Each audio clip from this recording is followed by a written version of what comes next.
Good morning guys, সামন্ত ক্যানভাসের সকল বন্ধুদের স্বাগত। আবার চলে এলাম একটা নতুন ভিডিও নিয়ে তোমাদের কাছে।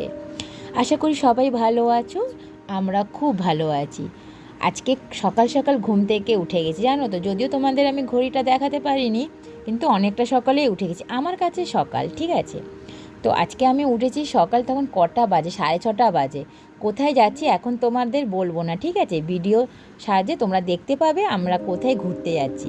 তাই সকাল সকাল আমরা স্নান করে নিয়েছি, স্নান করে ঘরের পুজোটা, কারণ কোথাও বেরোলে তো আগে ঘরের পরিষ্কার করে পুজো টুজো দিয়ে দিতে হবে।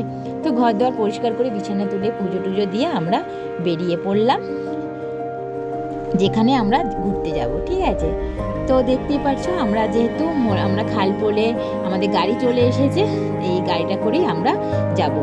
তোমাদের দাদা আর তোমার দাদার এক বন্ধু, তার ওয়াইফ, তার ছেলে, ঠিক আছে। তো চলো গাইস, আমাদের সাথে তোমরা দেখতে থাকো যে আমরা কোথায় ঘুরতে যাচ্ছি। তো সকাল সকাল উঠেছি যেহেতু, আমরা না সকালে উঠলে প্রচণ্ড আমার শরীরটা খারাপ লাগে, জানো তো। তো এবারে গাড়ি তো চলছে আপন পথে, তারা আমরাও যাচ্ছি। তো এটা হচ্ছে দ্বিতীয় হুগলি সেতু, সবাই জানো, এটা বলার কিছু নেই। তো এবারে যাচ্ছি গাড়িতে। হঠাৎ আমাদের যেহেতু আমাদের অনেকটা পথ যেতে হবে, আমি তোমাদের বলছি না কোথায় যাচ্ছি। তো মাঝখানে আমরা একটা ধাবায় নামলাম। তো ওখানে ওরা একটু চা, যে যা খাবে টুকটাক বাচ্চারা খাওয়া দাওয়া করলো। তো করে আবার আমরা গাড়িতে উঠে পড়লাম। তো বেরিয়ে পড়লাম আমরা সেই যাত্রাপথে, যেখানে আমরা যেতে চাইছি। পিঠে ব্যাগ নিয়ে নিয়েছি সবাই, দেখতেই পাচ্ছ। যারা গেছো জায়গাটা তারা অবশ্যই এতক্ষণে আশা করি চিনে ফেলেছো। যেহেতু আমি ফার্স্ট টাইম যাচ্ছি, তাহলে আমার কাছে পুরোটাই নতুন। তো বুঝতেই পারছো গাইস যে আমি কোথায় চলে এসেছি। আমি চলে এসেছি তারকেশ্বরে। আমার তো খুবই মহাদেবের আমরা ভীষণ ভক্ত। তো আমার খুবই ভালো লাগে, আমার হাজবেন্ড সবাই মহাদেবের ভক্ত। এই জায়গাটা যারা স্নান করেছো, তো নাম ছিল নাকি দুধকুণ্ড, আগে নাকি দুধে ভরা ছিল। তাই ও কলিযুগে এটা এখন জলে পরিণত হয়েছে। সেখানে আমি তো নামতে প্রচণ্ড ভয় পাচ্ছি, কারণ যেহেতু আমি প্রথম নামছি, তো একটু তো ভয় ভয় লাগবেই। প্রথমেই আমার বান্ধবী নেমে গেছে মেয়েকে নিয়ে, ঠিক আছে। তো আমি ওদের ভিডিওটা করছি, ও আমাকে ডাকছে, মাম্মাম তুমি আসো, ঠিক আছে। তো এবার আমি আর তোমাদের দাদা পরে নেমেছি। স্নান টান করে ভেতরে এখানে পুরোহিত থাকে, এখানে যাদের মানত থাকে তারা এখানে না তো দড়ি বাঁধে। তো যাই হোক, ভালো মতন করে আমরা ভেজা গায়ে যে ড্রেস পরে আমরা গেছিলাম, শাড়ি পরে, সেখানেই আমরা এখানে স্নান করে পুজো দিয়েছি। এই যে ঘন্টা বাজালাম, এতটা ভিড় হয়েছে, যেহেতু এটা শ্রাবণ মাসের সোমবার ছিল, তার আগেই আমরা গেছিলাম বৃহস্পতিবারে, জানো তো। তো তবু অনেকটাই ভিড় ছিল।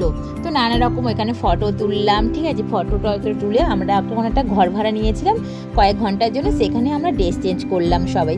খুব ভালো লাগলো, টুকটাক কেনাকাটা করলাম। ওখানে অনেক দোকানপাট, যেহেতু ভিডিওটা আমরা স্পিড করে দিয়েছি, তাই জন্য আমি পুরোটা তোমাদের দেখাতে পারছি না। দু সাইড অনেক দোকান আছে, প্রচুর দোকান। যারা গেছো তারা অবশ্যই জানো। তো তোমাদের তো আগেই বললাম যে এখানে আমরা তারকেশ্বরে গেছি। তো আবার ওখানে কেনাকাটা করে ওইখানকারই নিরামিষ হোটেলে আমরা খাওয়া দাওয়া করে আবার আমরা বাড়ির পথে রওনা দিলাম।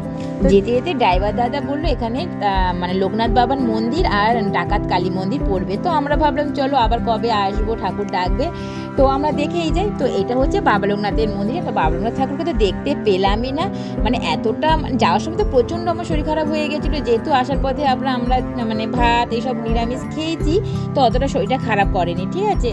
তো ওখানে এই যে মন্দিরটা তোমাদের বাইরে দিয়ে আমি দেখালাম। এখানে জানো তো, এই দেখো এখানে কত বয়স্ক ঠাম্মারা ভিক্ষে করছে। তো আমি ওদের বলছি কেন তোমরা ভিক্ষে করছো, নানা রকম ওদের সাথে আমি গাড়ির ভেতর দিয়ে কিছুক্ষণ কথা বললাম, ঠিক আছে। এতটা রোদ লাগছে। তারপরে আবার গাড়ি আমরা চলে এলাম ডাকাত কালী বাড়িতে। সেখানে ডাকাত কালী বাড়িতে আমি একটা আমড়া মাখা খেয়েছি, সেটা খাওয়ার পর আমার প্রচণ্ড শরীরটা খারাপ করেছিল, জানো তো বন্ধুরা।